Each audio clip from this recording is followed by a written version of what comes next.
جب تک آپ نو پرابلم مین نہیں بنتے، نو پرابلم، اس وقت تک آپ ایک اچھے دائی نہیں ہو سکتے. اگر آپ نے اپنے گھر میں ہی جھگڑے ختم نہیں کیے، اگر اپنے بچوں کے ساتھ ہی آپ کا جھگڑا ختم نہیں ہوا، اپنے دوستوں کے سرکل میں ہی آپ کے جھگڑے ہیں، آپ کس دین کی دعوت دے رہے ہیں؟ آپ کون سا دین سکھا رہے ہیں؟ تو سب سے پہلے ہمیں اپنے اوپر ورک کرنے کی ضرورت ہوتی ہے. اپنی خوبیاں خامیاں سب معلوم ہونی چاہیے. بچے ہمیں برداشت کر رہے ہیں، بالکل لوگ ہمیں برداشت کر رہے ہوتے ہیں. تو اگر آپ سکھانا چاہتے ہیں تو سب سے پہلے اپنے اندر خیر خواہی لائیے، کیونکہ وہ کہتے ہیں کہ میں نے آپ سے پہلے اور آپ کے بعد آپ سے بہتر معلم نہیں دیکھا. اللہ کی قسم، نہ تو آپ نے مجھے ڈانٹا، نہ مجھے مارا، نہ مجھے برا بھلا کہا. آپ نے بس جو کام کی ضرورت کی بات تھی اتنا جملہ بتا دیا کہ یہ نماز ہے اور اس میں کسی قسم کی گفتگو نہیں کرتے، یہ تو تسبیح اور تکبیر اور قرآن کی تلاوت ہے. ابن تیمیہ رحمہ اللہ نے کہا، علماء کا اس پر اتفاق ہے کہ جو آدمی نماز کی اصلاح کے بغیر نماز میں جان بوجھ کر بات کرتا ہے اس کی نماز باطل ہو جاتی ہے، اس کی نماز باطل ہو جاتی ہے. جیسے امام نے غلطی کی تو پھر کیا کرے گا پیچھے والا مقتدی؟ لقمہ دے گا. تو اس نے کیا کیا؟ بول کے نماز کی اصلاح کی. ٹھیک ہے. ہوا خارج ہونا.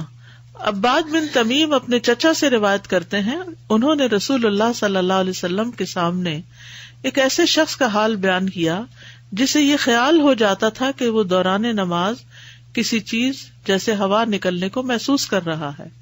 آپ صلی اللہ علیہ وسلم نے فرمایا، وہ نماز سے اس وقت تک نہ پھرے جب تک ہوا نکلنے کی آواز یا بو نہ پائے.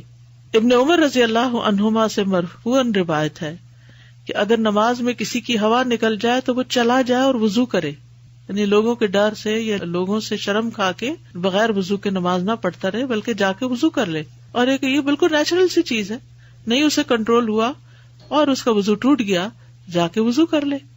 نمازی کے آگے سے عورت، گدھا اور کتا گزرنا. عبداللہ بن سامت ابو ذر رضی اللہ عنہ سے روایت کرتے ہیں کہ نبی صلی اللہ علیہ وسلم نے فرمایا، گدھے، عورت اور کالے کتے کے گزرنے کی وجہ سے نماز دوبارہ لوٹائی جائے گی.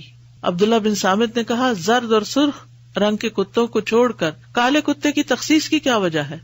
ابو ذر نے کہا، میں نے رسول اللہ صلی اللہ علیہ وسلم سے یہی سوال کیا تھا جو تم نے مجھ سے کیا. آج ہمارے ذہن میں بھی ہوتا ہے، اچھا کالے کتے کا کیا قصور ہے؟ تو آپ نے جواب دیا کہ کالا کتا شیطان ہے. ابن عثیمین رحمہ اللہ کہتے ہیں کہ عورت کی نماز کے آگے سے گزر کر اس کی نماز کو ایسے ہی توڑ دیتی ہے جیسے کہ مرد کی نماز کو توڑ دیتی ہے.